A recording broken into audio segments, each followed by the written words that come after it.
Hello everyone, Mr. Brian Sherrill here from the Art Circle Public Library in Crossville, Tennessee. And I'd like to welcome you to this how-to Valentine's STEM science video.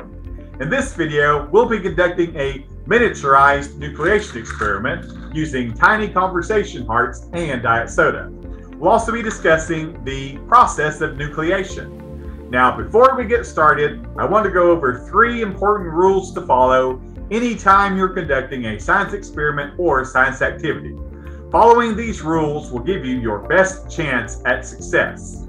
Rule number 1, before beginning your science activity or science experiment, always make sure that you have all the required materials. For example, to successfully complete our miniaturized nucleation experiment, we need to make sure that we have some tiny conversation hearts and some diet soda. Rule number 2, always make sure that you're following the steps of your science activity or science experiment in their proper order, being sure not to skip or forget any steps. Skipping or forgetting a step may lead to an unsuccessful science activity or science experiment, and we wouldn't want that to happen. Which leads into rule number 3, failure is always an option, or if at first you don't succeed, try again. And what that means is sometimes in science, even when we have all the required materials and even when we followed all the steps in their proper order, sometimes we don't get the desired result, or we don't get the result that we see that other people have gotten conducting the same science activity or science experiment. We should not let that upset us, and we should not let that disappoint us either. That's always part of science. Sometimes things just don't work. But that is when we do not give up and we look at what happened and we say, okay, how can I tweak this? How can I change this? What can I do differently in order to hopefully have a more successful result when I try the experiment or activity again? So, with all of that in mind, let's start with step number 1 and go over all the materials that we'll need for today's science experiment. Okay everyone, let's go over the materials that we'll need to make our mini nucleation experiment. So first thing you're going to need, you need some conversation hearts. I highly recommend just the traditional old Brock's conversation hearts. You want to have 5 to 8 of those, and you want to have a good mix of different colors. The reason why you want to have different colors is that you will find, and we should hopefully get to see, that these will actually behave differently once we get to actually perform the experiment. So I've got a nice little handful here, so I'm going to set these aside. You're also going to need a just standard party balloon. These are 12-inch balloons. Now I will say, you can see this one has kind of a long neck and this one has a shorter neck. If you can at all, find the one with the shorter necks, because these will work a lot better than the ones with the longer necks. And with all the balloons, you want to make sure that you stretch them out, get them ready to go. We will be doing this with a short neck balloon. If you're going to do it with a long neck balloon, you want to make sure you do a little extra bit of stretching to the neck in all directions, and you'll see why here in just a minute. You also will need a plate or a bowl to set your soda in, and what we have here is I have a Sprite Zero. I highly recommend, if you do this with anything, much like the Mentos and Diet Coke, if you use the diet sodas, then you don't have all that, cuts down on a lot of the sticky that you would have from a normal soda. I like using Sprite or a different clear soda, so that will allow you to see what's happening in the reaction. And then 2, you can also remove the label. That way you can fully see what happens inside the bottle as we proceed with our experiment. And you also need to make sure when you have your bowl or plate, here I have a drip tray for a plant. I can't remember if I bought these at Lawn & Garden at Walmart for $1 each, but I believe it was $0.10 a piece. This one is a little bit thicker because I'm using a 16.9 fluid ounce soda. I wouldn't use anything above the 16.9 if you can keep from it. I would highly recommend if you'd have like a 12 ounce soda, a little smaller squatter one, that would work even better for this, but these are fairly common and easy to find, so I wanted to start this off with this today. And of course, last but not least, make sure you have a good stack of paper towels. You want to make sure that, if we have any overflow, any of that other kind of stuff, you'll have something to help clean it up. Now, one thing I need to make sure that I mention here is you want the soda to be room temperature. With our nucleation, and I will put a clip later on explaining what nucleation is. This process is what we're going to be seeing today. The warmer that the soda is, the better of a reaction that we will get, because it involves the dissolved carbon dioxide that is inside the soda. So if these come right out of the refrigerator, or if you've had them sitting out in the garage or something during the winter months, everything's going to be very slow and sluggish if it's cold. So at least room temperature will work to make sure that we have a decent reaction. So I'm going to go get all my stuff lined up here, and then we'll get ready to start the experiment. Okay, so now that we've made sure that we have all the materials that we need for the experiment, we will start the experiment. And as always, it's important to stress with whichever patrons that you're doing this with, you want to make sure that in order to get the desired result, that you're doing the experiment steps in their proper order, that we do not skip a step or like rush ahead. And so let's follow along as we go. First thing we're going to do is we're going to put our tray down, because we'll need to be putting the soda right here in the middle of that. Now I'm going to set this here for now, and we will leave it here, but when we go to actually do the experiment, we'll have this film from a different perspective, so you'll be able to more easily see what happens there. But so you'll have the tray, we're going to set the drink in the tray, and then what you'll need to do is we're going to take our balloons. Now again, as I said, I'm going to use the short-necked balloon, and I have stretched out the neck, because what we're going to do is we're going to take our candy hearts and we're going to put them inside the balloon. Now some of you may be saying, how do you keep the patrons from eating the balloons? Well, or eating the candy hearts that's going into the balloons. And I always tell them that this candy is for scientific purposes only. I always make sure I have some other candy that they can eat at the end of the experiment, and it's been 99% effective over all of my several years of doing this. They know that if they do not eat this candy, that there will be other candy left for them that they can eat. So I always stress again that this candy is for scientific purposes only, and that usually seems, as I said, to work. So what we're going to do is we're going to take the candy hearts and we're going to feed them down into the balloon. Now let me move this out of the way so I'll have a little bit more room so you can see me doing this. And so we just slide all of them in. Like I said, you probably don't need more than like 5 to 8. So there's 1, 2, 3, 4, 5, 6,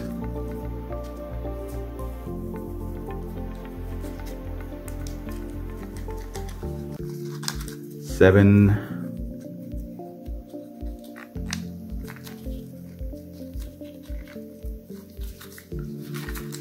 and 8.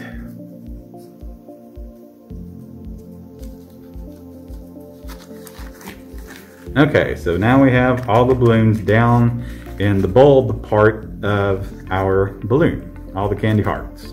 So what we're going to do is, to bring this back into frame, what we're going to do is we're going to take off the lid, then we're going to take our balloon, we're going to stretch out the mouth of the balloon over the opening of the bottle. Now when we do that, it is very, very important to make sure that the candy hearts do not go in. because the candy hearts going into the soda is going to react very much like what happens when a Mentos goes into a soda. It's the same process. And so we want to make sure that when we go to unscrew this and we put this on, that we make sure that you hold or keep the hearts held down to where we're just only doing, some might even, if you're doing this with smaller children or something, you may want to get even like a clothespin or something to put on this. I would not use paper clips because that could puncture the balloon, and we need to try to keep this as airtight as possible. Now you may still have a leak and may not get a fully inflated balloon from this, but that's all part of this. That is part of science. You know, sometimes if you have all the right materials and you follow all the correct steps, it may not still work the way that you want it to. That's why we try. If this balloon has the hole in it and it doesn't work, we'll try a different balloon, we'll try it again, and we'll go from there. Now, let's move this out of the way. I'll get my camera set up in a different direction, and then we'll finally perform our miniature nucleation experiment. Okay, so as you can see here, I've set up the camera. You can look, there is the tray, here is the drink, and here is the lid. So we're going to go through, and like I said before, as we go to take off the lid, you want to hold and make sure that the candy hearts do not fall into the soda until that we are ready for that to happen. I usually will just keep my fingers on there, but again, like I said, if you're doing this with smaller children, you may want to use a clothespin or something like that. Again, I would not use a paper clip because the metal could pierce the balloon and then we wouldn't have an airtight seal that we need. With the soda, with it, in addition for it to be room temperature, it's also something that needs to have just kind of, you don't want to have it shaken up a whole bunch, because if it's too well shaken, you could lose all your carbon dioxide just in that psh, as soon as you open. Now you're going to lose some of it when you open it regardless, that's going to happen, but we try to limit it as much as possible. So here we go. We'll open up our soda in 3, 2, 1.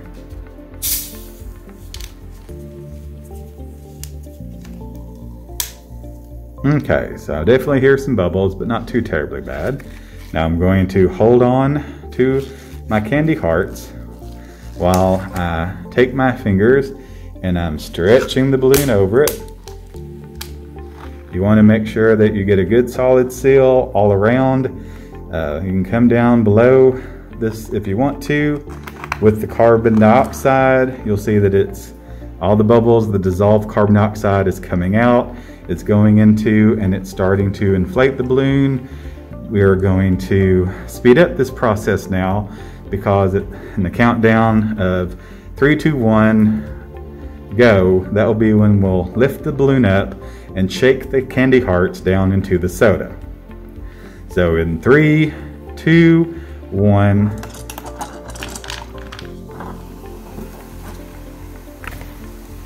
Okay. As you can see, we have a lot of the soda that's coming up. Got that lovely mad science-like bubbling. But that's not the only thing that we can see happening. This again, like I said, this dissolved carbon dioxide gas, and I'll let the balloon go so that it can continue to inflate. If we look down here in the cup, if I shake it around, you'll see that some of the hearts, like the pink one there, is going up to the top. It's riding the bubbles, and there goes the green one. And then these will kind of continue that process of dancing up and down through here, kind of like if you've seen the experiment where you can do this with raisins in a soda, the dancing raisins. And what I have found is some of the colors will dance around a whole lot more than the others. Like you can see, the red and the pink and the green have been coming up and down a lot. You're not seeing a lot of motion from the yellow or the white. They don't operate quite as much as the others do, going up and down. But again, we've got our balloon full of the carbon dioxide from here. Now this is safe that if you want to, we've got a good solid connection here. You can use this to inflate this more. If your balloon is really full of the fizz or foam, you can liken that to a fire extinguisher because they're full of compressed carbon dioxide powder and foam. Some of them are. And what I've done in the past with this is when you carefully, and we'll do this now, so I'm going to set the camera back down. After you're, oh, there finally went a white heart up and the yellow up to the top. So you can see, and there goes the orange. So some of the colors, as you can see, they are slower to move and dance than the others. They like to kind of stick around out in the corners, but eventually, you know, there'll be enough pockets of the carbon dioxide to raise up. So as you can see, you can do this experiment not only with Mentos and diet soda, but candy hearts will work. If you're doing this at Easter, jelly beans will work. And now I'm going to show you a clip about nucleation. This came from a video that I did actually doing the Mentos and Diet Coke experiment. So here's the clip of me with a greater explanation of nucleation. Now, let's talk about why this worked. Here you can see in my hand, I have got a Mentos candy, and it looks nice and smooth. But if we looked at this Mentos candy under a microscope, we would see that it actually looks a lot closer to a golf ball. It has a lot of pits or dimples on it. These little pits or dimples are what's called nucleation sites. A nucleation site is an area where carbon dioxide can attach to help create and form bubbles. And it's this creation and formation of bubbles, which is called nucleation, the creation and formation of bubbles. In this case, it's from carbon dioxide that is dissolved in our diet soda. The Mentos candy agitate and help free the dissolved carbon dioxide, help promote the production of the bubbles or fizz or foam at a much higher rate. With our soda bottles, there's only one direction for all this foam and everything to go, and that is up out of the bottle. And so that is why we get this reaction that we do. Okay, I hope you guys enjoyed that clip of me explaining the process of nucleation.